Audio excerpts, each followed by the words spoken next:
Hey everybody, welcome to Learn the Basics of Google Ads. This is a BizzyWebinar presented by BizzyWeb, where we are your source for marketing, inbound marketing, content, and helping you deliver more traffic and more leads to your customers and clients. We have a bunch of stuff that we want to go through today, and I want to make sure that I am in full operational mode. So if you can hear me fine, would you mind please just going into chat and saying hello and tell me what your business is, where you're watching from, and if you have any specific questions about Google Ads, I want to make sure that we're tracking those as well. So go ahead and log those in the chat pane inside of Zoom Webinar. We've got a lot coming up, and we're going to go through some specific details on basic level advertising as well as some detailed stuff. So as we dig through this, you're probably going to have questions. Please don't be shy. We have a lot of folks that are watching today. So hello to Abby, Amy, Cindy, Henriette, Kristen, and Michael, and everybody else who's joining or watching this recording. Thank you very much and welcome. Again, if you have questions, go ahead and share with that. Henriette, thank you very much for letting me know that you're hearing us fine and you need the basics, and we're going to absolutely cover that. So as we go through today, I'll get through the agenda in just a moment, but I did want to invite you to upcoming events that we have coming up. You probably received a notice from us or subscribed via email to log in on Learn the Basics of Google Ads today. So if you haven't already signed up or checked out BizzyWeb.com/events, here are some of the events that we have coming up. We've got Connect with Customers and Manage Your Business Remotely coming up tomorrow. And then we go in next week with classes on YouTube, Google Analytics, marketing and sales with the Minneapolis Chamber. If you'd like to see me in person at the Minneapolis Chamber, please join us at Rock Elm Tavern in Plymouth, where we're going to join up there. Next couple of days after that, we've got Learn the Basics of Google Ads again and Digital Skills for Everyday Tasks. On the 26th, that's 2 weeks from today, we've got The Funnel is Dead, Long Live the Flywheel to engage customers. And then we also have an e-commerce webinar and Get Your Business on Google Search and Maps coming up in February. So thank you all very much for hanging out with me today, and would love to see you at any of those events, especially the in-person ones if you can. I know that especially the Minneapolis Chamber is going to be very careful with masking and making sure that everybody's healthy and safe. So that's my only in-person I think that I have right now for the next couple of months, but would love to see you all there. All right, so here's what we're going to talk through today. We're going to go through how to create a Google Ads account, and I'm going to give you a basic overview on what Google Ads includes and how setup works. Then we're going to show you how to optimize ads, both at kind of the starter level, and then how to do some more specific things by targeting specific kinds of campaigns and getting into a little bit deeper targeting using normal Google Ads. After that, we're going to show you how you can measure the success of your ad campaigns using both Google Ads built-in measurement tools and then also how to hook in Google Analytics. And we're going to wrap up the session by sharing a few more resources and getting you back in. Again, if you have questions as we go through today's event, we're absolutely, please go ahead and log those in the chat, and I'm going to keep my eye on that as we go through. All right, let's talk about Google Ads. This is the largest platform that's available for businesses large and small. You can appear using Google Ads on search results pages, web pages, videos, and even apps. To connect with your target audience and get results, you need to get found online, where potential customers can see you. Online advertising can be particularly effective when potential customers are researching and shopping for the types of products and services that you offer. How often do you head to Google to research a possible purchase? Maybe you just want to confirm that an item is in stock. While you're there, you might discover different products. It happens all the time. And I like to say that people really no longer go online. We kind of live online. And it's really what the data shows. In a 2019 study, almost half of those surveyed said that they use Google to discover new products, and more than half of those said that they use Google to research purchases as well. For businesses that want to sell products and services, each search is an opportunity to connect with potential customers. How do ads work? Well, it all starts when someone wants to know something, go somewhere, buy something, or do something. Imagine someone's searching for a gift for a friend.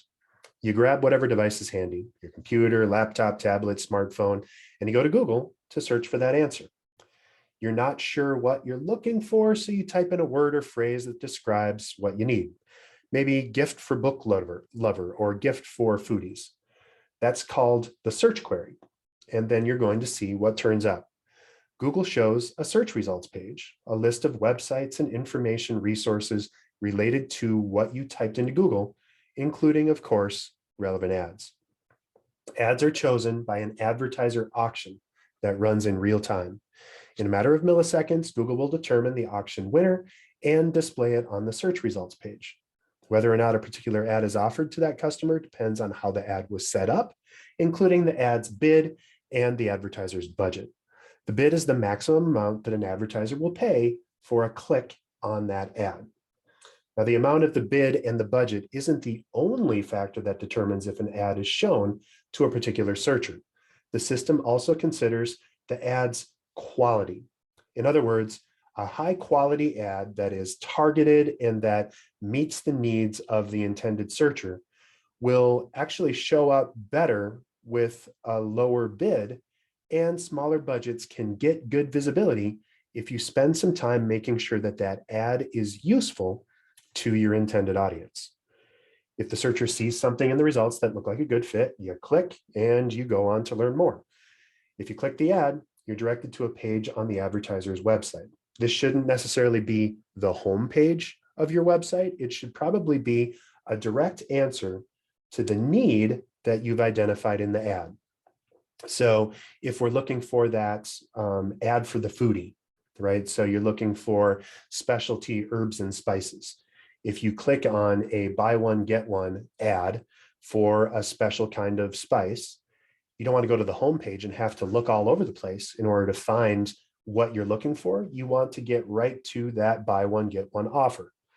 So your job as an advertiser is to remove any and all barriers between when someone clicks on an ad and delivering to them what they're looking for. If you search on a smartphone and there's a phone number associated with the ad, you can also just click to initiate a call that will connect you directly to that advertiser's business. Now, there's a lot of ad formats. There's, of course, text ads, and that's what we're going to talk about most today. But there's also image ads, shopping ads, dynamic search ads, call-only ads. This would be helpful if, for example, you're a plumber and you're advertising for emergency services after hours. You don't want to have to go to your website. You want to get a call and be able to pick up that phone. Or even video ads that might display on places like YouTube. In today's workshop, we're going to focus on text ads. These appear on Google search results pages and across the display network. These are partner websites that show Google's ads. In this screenshot, you can see what a text ad looks like with a headline and a 3-line description that appears under the word ad. You may have heard the terms PPC or CPC. These stand for pay per click and cost per click.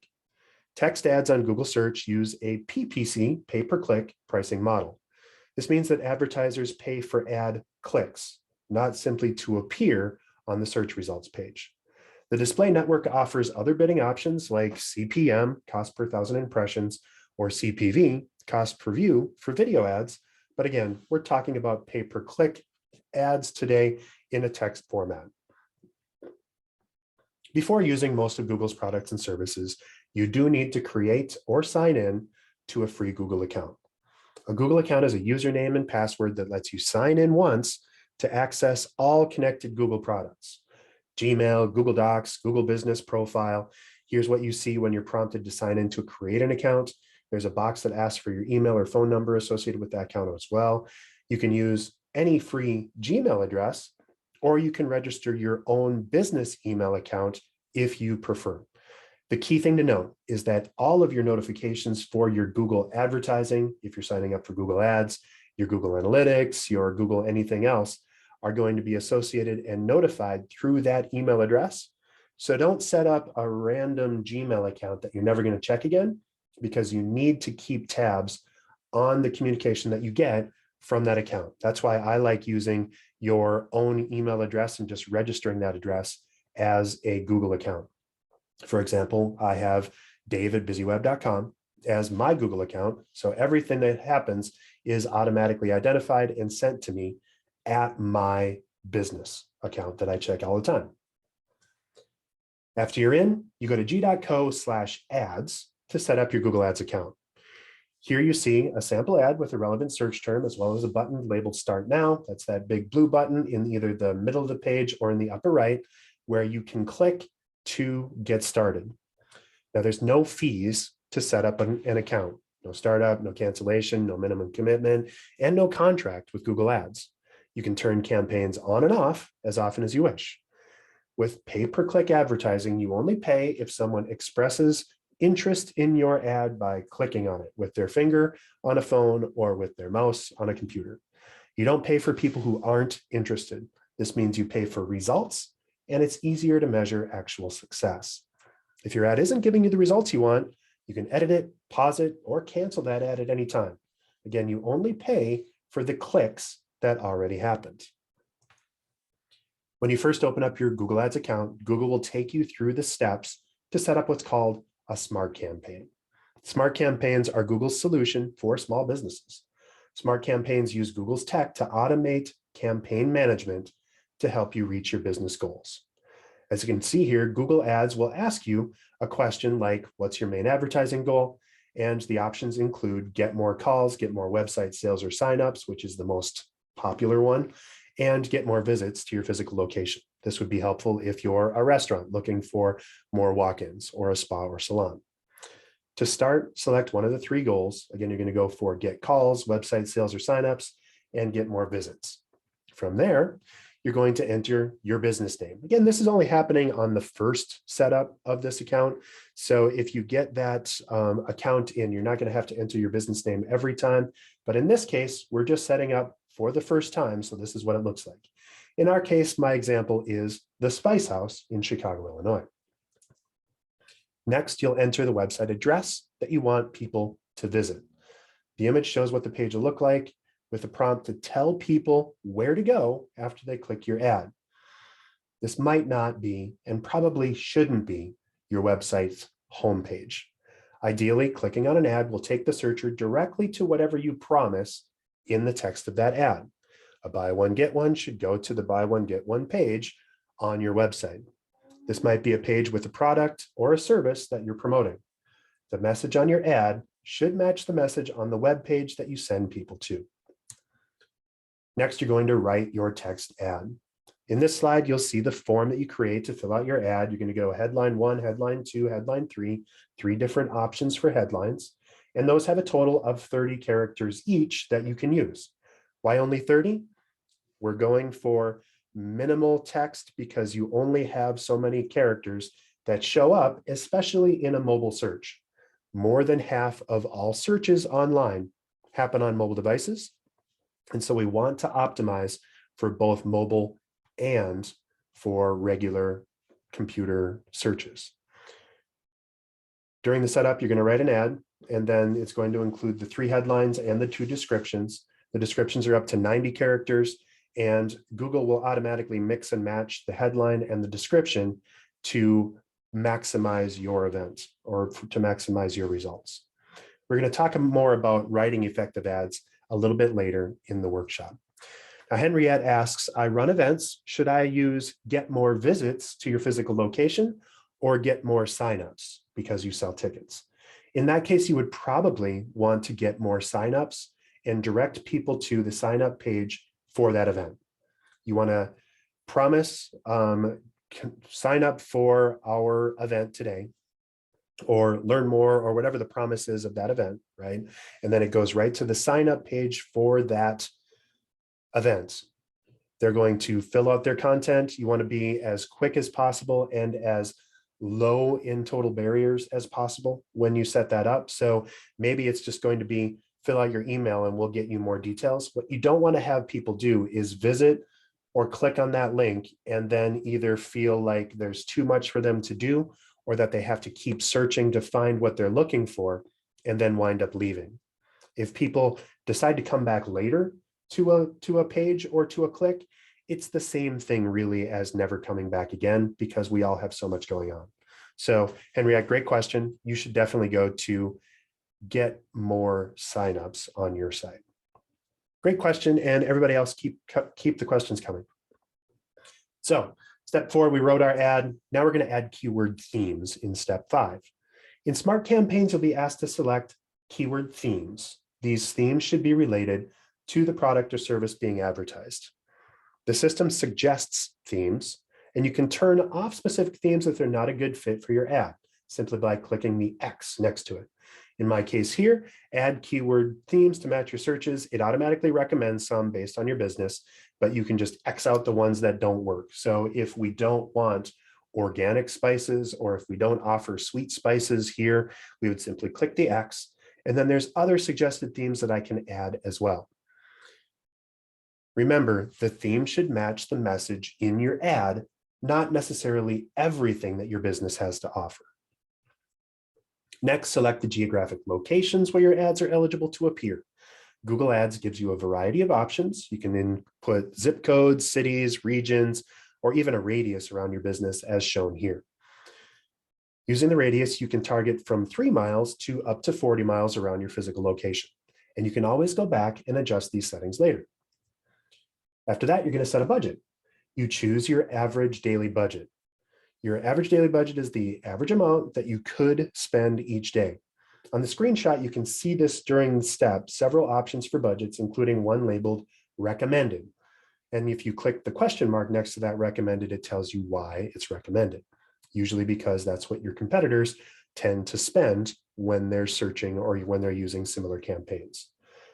Now with Smart Campaigns, you're ultimately setting a maximum monthly budget.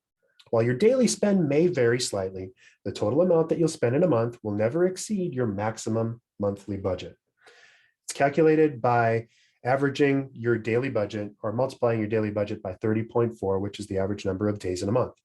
If you increase your budget in the middle of a billing period, the maximum amount that you'll be charged for that month will be your new average daily budget times the number of days remaining in the month. So if you only have 3 days left in the month, you've doubled your ad spend from $50 a month to $100 a month, you're going to get a total of the average daily spend. So I'm not going to do the math in my head on this, but if you go to your maximum monthly budget of $50, but you only receive $13 worth of clicks, you're only going to be charged $13 because again, this is pay per click advertising and you're only going to pay for your actual budget. From here, after step 7, you're simply going to finish up. You're going to have an opportunity to review your campaign settings and make any changes. You're going to be asked to enter a payment information detail and set up optional conversion tracking. And we're going to get a little bit into conversion tracking and measurement in a little bit. You'll see the celebratory message and a button to click to explore your campaign in blue right here. You can review your campaign at any time to make changes and layer on additional options. You can do ad scheduling, picking days of the week or times of the day when ads are eligible to appear. And that's useful if you have a specific time associated with your account. So if I was that plumber and I had emergency after hours service, I wouldn't want to advertise for emergency after hours service except for when it's after hours. So perhaps after 6 p.m. and up until 3 or 4 a.m., I would have that ad running. Or if I'm a restaurant, I might want to advertise for my lunch only from the hours of 9 a.m. to 11 a.m., for example, so that you're getting people out to something that they're actually interested in doing. So on this slide, you see an example of what you see. It includes the name of the campaign, as well as graphs that show impressions, clicks, total amount spent, keyword themes, search phrases, and images of your ads. Now, the campaign that we just walked through is called a Smart Campaign. Some advertisers with more experience will choose to set up campaigns in expert mode. Expert mode offers the full range of Google Ads features and campaign types.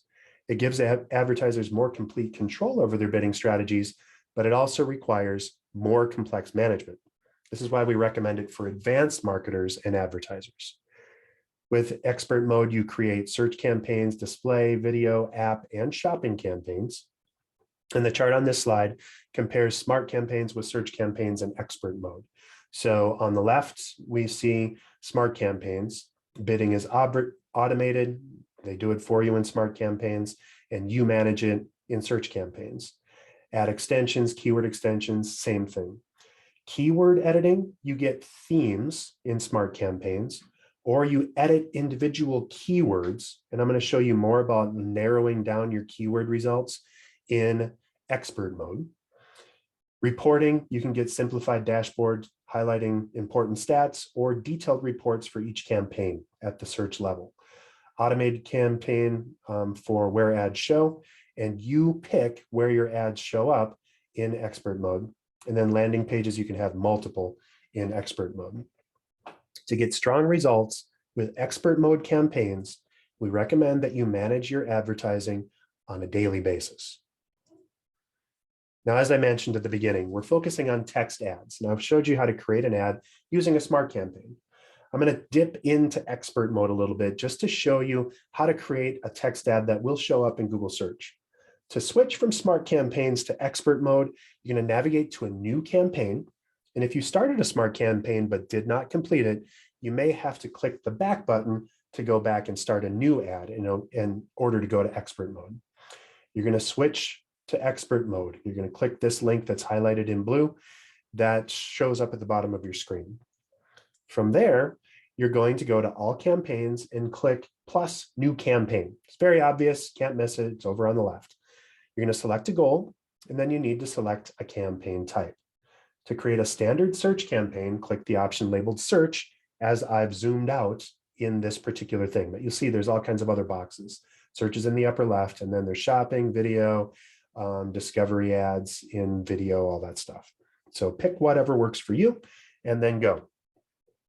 Note, if you're in this mode and you decide that you'd rather just go back to smart campaigns, you're just going to click the express option, which is another one of the boxes in the list.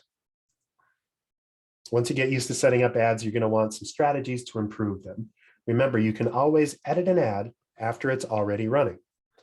Earlier, we showed you the process of writing the ad, but here's a little bit more information.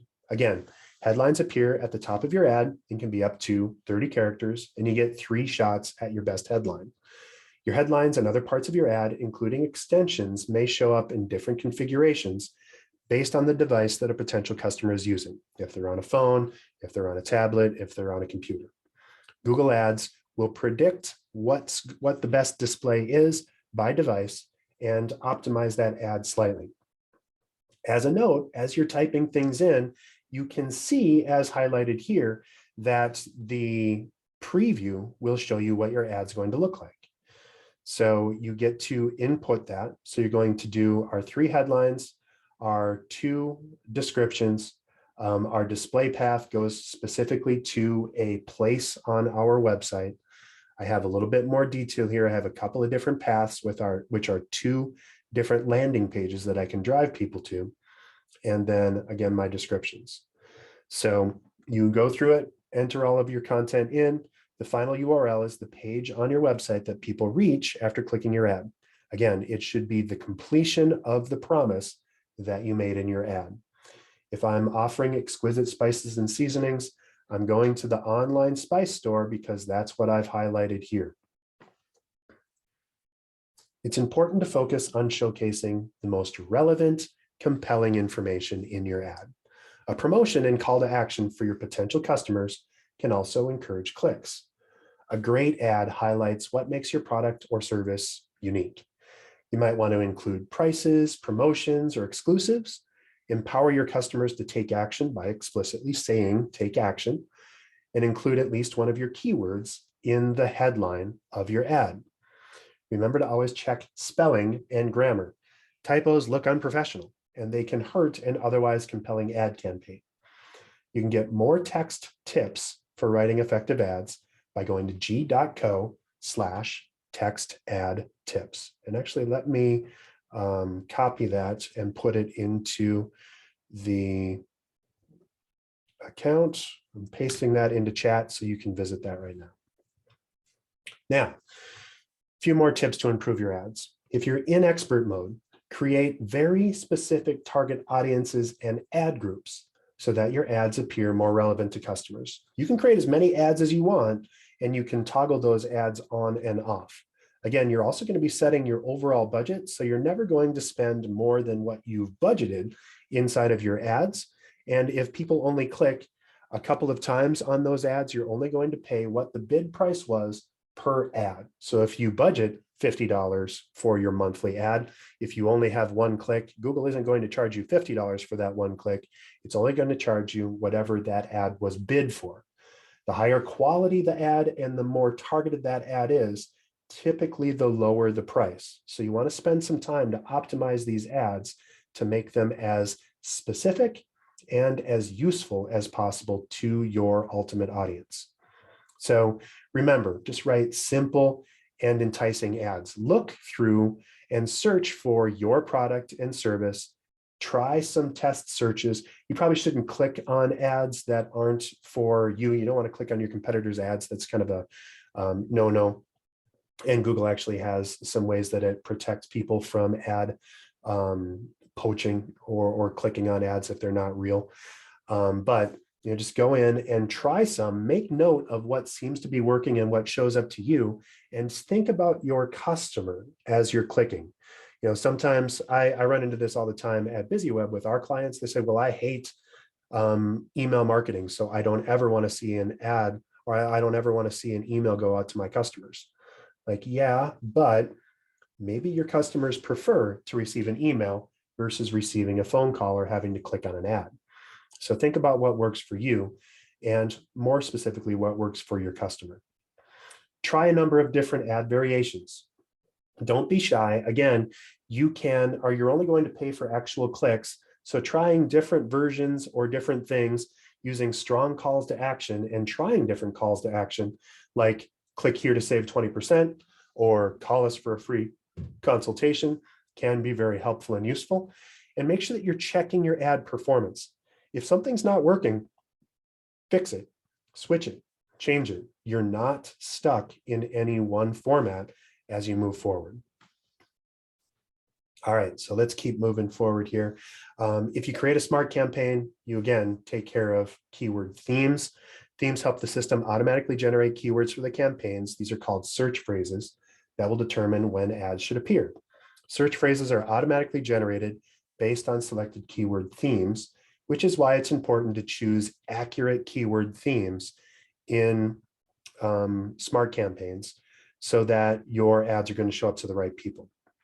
Now here you can see some search phrases that were created for our advertiser based on themes. For example, choosing the keyword theme online spice store would generate search phrases like essential spices, specialty spices, and ground pepper. If you don't offer ground pepper, you can simply hover over this little blue toggle and toggle that off. And for example, here we had regular salt and regular pepper that they have toggled off, because if you're just searching for generic stuff, you're probably not going to be searching for gourmet spices. So we've turned off salt and pepper in favor of ground pepper in this case. Now, this also determines how much of your budget would be allocated to each click. That's called the bid, which is the maximum amount that you'll pay for a click on an ad. With smart campaigns, you can't add additional search phrases, but you can remove them if they're not a good fit for your business. Now, I see another question. With most common search terms, I already show up in the listing toward the top. Do you even need to run ads if you show up in organic search? So, and the answer to that might be to test it, but if you're already showing up in organic search, you don't really need to advertise to make sure that you show up. Another question that I get a lot is, should I be advertising for my brand? So in my case, should I be advertising BizzyWeb in order to show up? And the answer is probably not. If people already know your brand name, especially if you have, like if you type BizzyWeb into the browser, you're going to get to buzzyweb.com. So why would I want to advertise that when I can get it for free? What you may want to consider is, are there times or are there specific ways that you're more likely to get specific results if you're very targeted? So specific times or very specific results might be when you would want to advertise. So for common search terms, if you're showing up well, you probably don't need to advertise. But if you need to make sure that you show up at exactly the right time, with exactly the right message, to exactly the right people, that might make sense to show up. So to phrase this another way, if you rank organically pretty well, but you're still not getting the right people, that might be a reason to use advertising, because you can advertise towards specific audiences, especially as we get into the more detailed expert mode ads. Great question. Thank you. All right, so here's some ways that you can dial in or be very specific with your search campaigns and with your keywords. Again, if you're building in the generic or the smart campaigns, you can't do this. But once you get into expert mode, you're going to use keywords. And keywords aren't created automatically in expert mode. You must find and manage your keywords by yourself. So here's a tip to help you create effective keyword lists. You're going to want to implement what's called match types. Now, match types control how precisely the search query needs to match your keyword.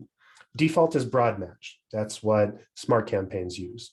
Google Ads automatically runs your ads based on variations of your keywords, synonyms, misspellings, or related terms, including searches that don't contain your keyword terms, but essentially mean the same thing. If you want to be more restrictive on what search phrases can trigger ads, you might want to try phrase match, number 2 on our list here.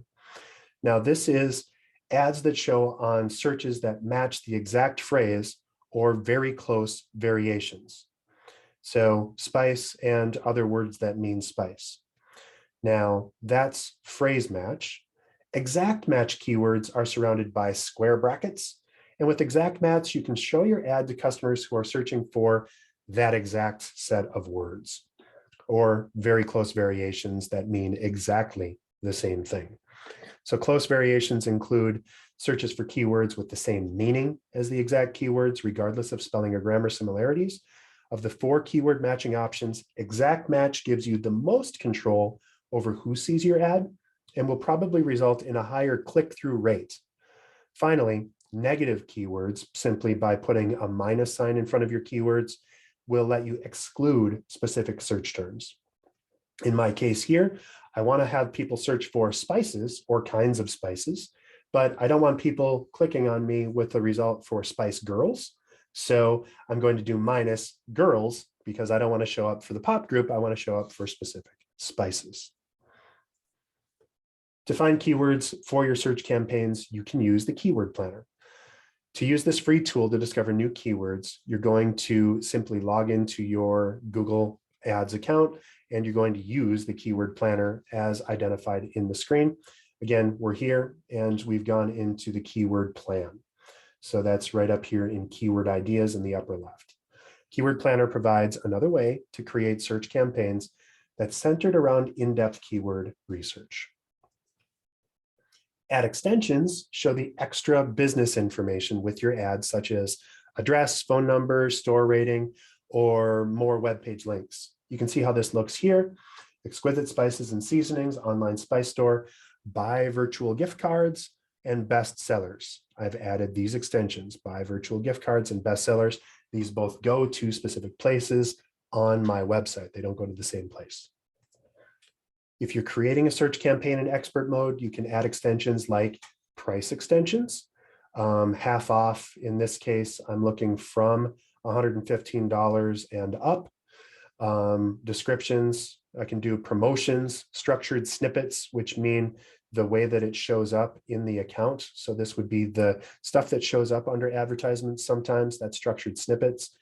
App extensions, so if I want it to go to a app download in the Google Play Store or in the iTunes Store or the iPhone Apple Store, App Store, or even automated extensions can be run through the additional extensions. So here you can see what it might look like. And there's a lot of options. You can just play around with that and you drop down to select between the different kinds of extensions that you can run. So the last part of our ad process is making sure that the money that we're spending is going to pay off.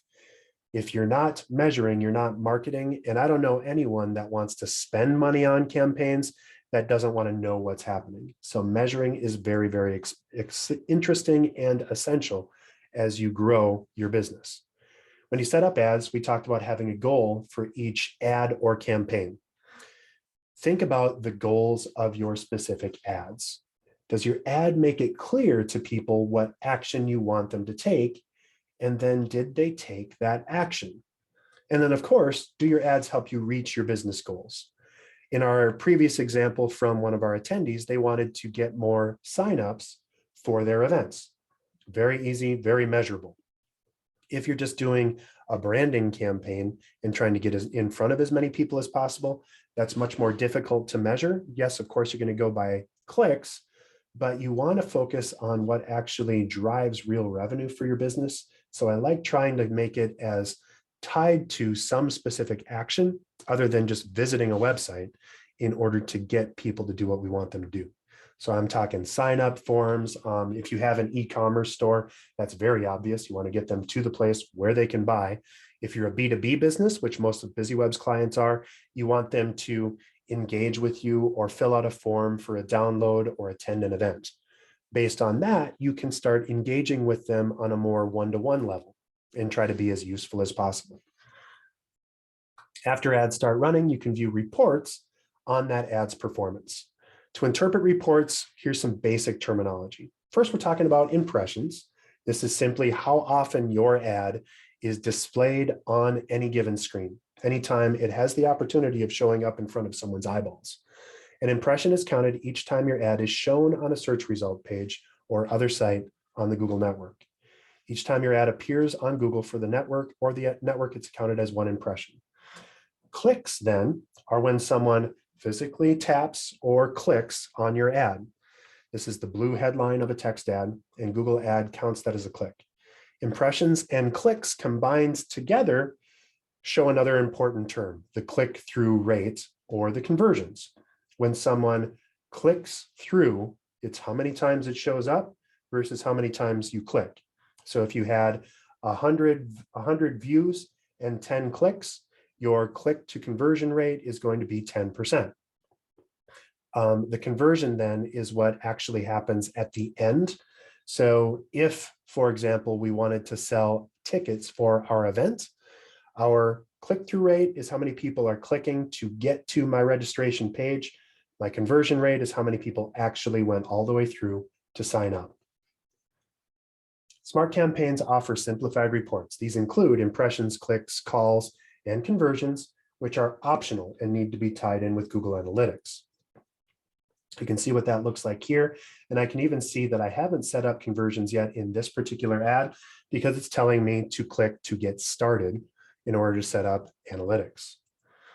Search campaigns in expert mode offer detailed reports. Those include ad groups, ads, landing pages, keywords, demographics, and more. And you can kind of see that by browsing around. And I've blacked out the actual links here that you would have seen.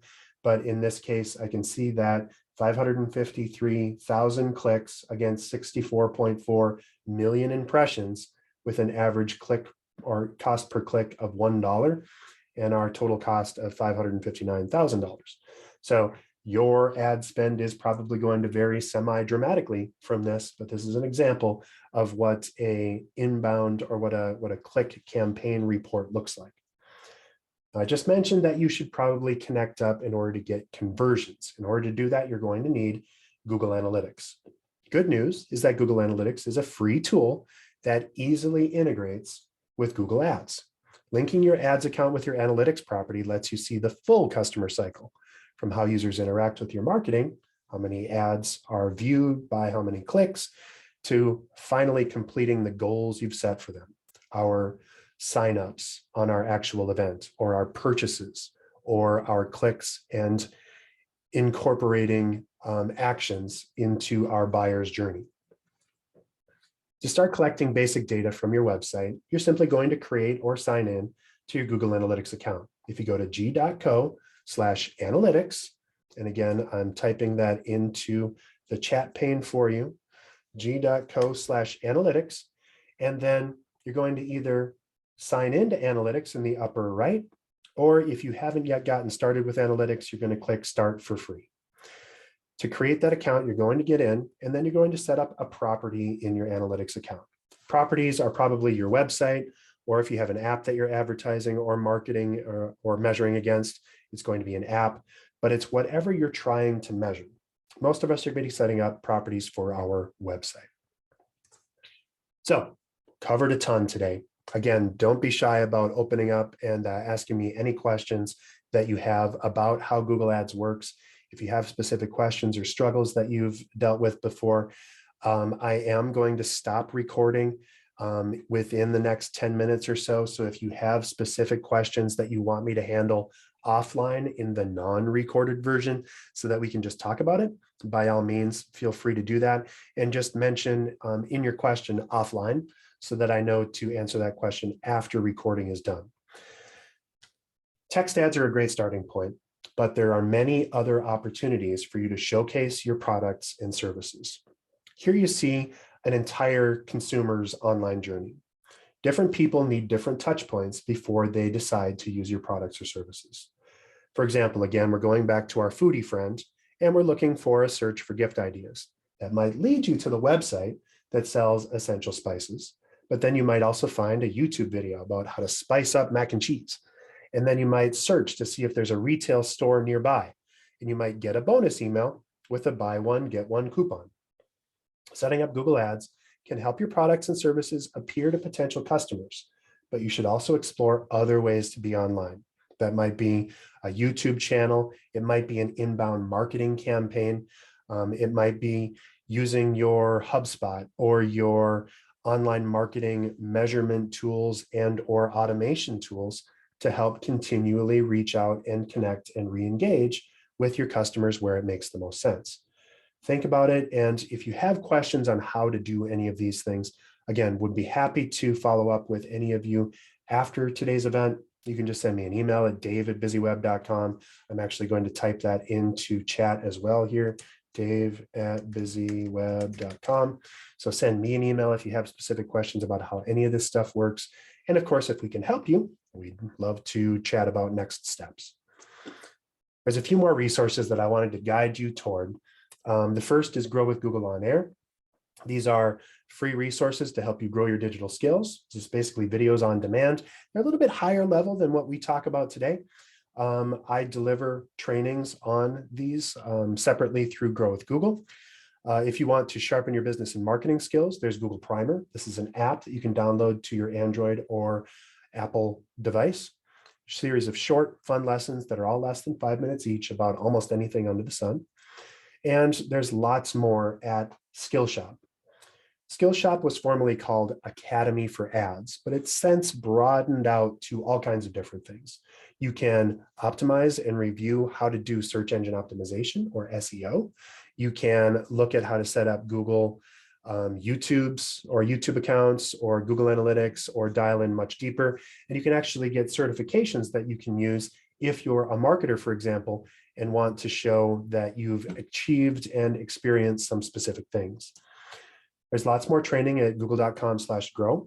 I'm also a speaker and trainer on behalf of Grow with Google. I don't know if you can see over my shoulder here, but I'm very active in the Grow with Google Partner Program, where I deliver hundreds of trainings all over the world. And here's our upcoming events again. So as we go through this, we're going to talk tomorrow about how to connect with customers and manage your business remotely. Talking about YouTube on Thursday or on Wednesday the 19th, how to make better business decisions with analytics, marketing and sales, creating a strategy for growth in 2022. This is an in-person event with the Minneapolis Chamber, so I would love to see you there. If you're local to the Minneapolis region, we're talking about ads again and digital skills for everyday tasks. That's how to use Google Ads, Google Analytics, how to use Google Slides, which is what you're watching this presentation on right now in order to deliver helpful trainings. And then, of course, we have Sell Online with E-commerce tools and get your business on Google Search and Maps coming up in February. So there's a lot there. I hope to see you at one of those events. I'm actually going to pause recording to let folks that do have specific questions ask those questions. If you'd feel more comfortable simply asking those questions verbally, just use the raise your hand button and we will answer those questions live, and feel free to do so. And I'm going to tip in and I'm just going to pause the recording. So for everyone that is listening on the recording or watching on YouTube, thank you very much for hanging out with me. And I hope this helped you generate buzz without getting stung. Talk to you soon. And thanks, everybody. Have a great day.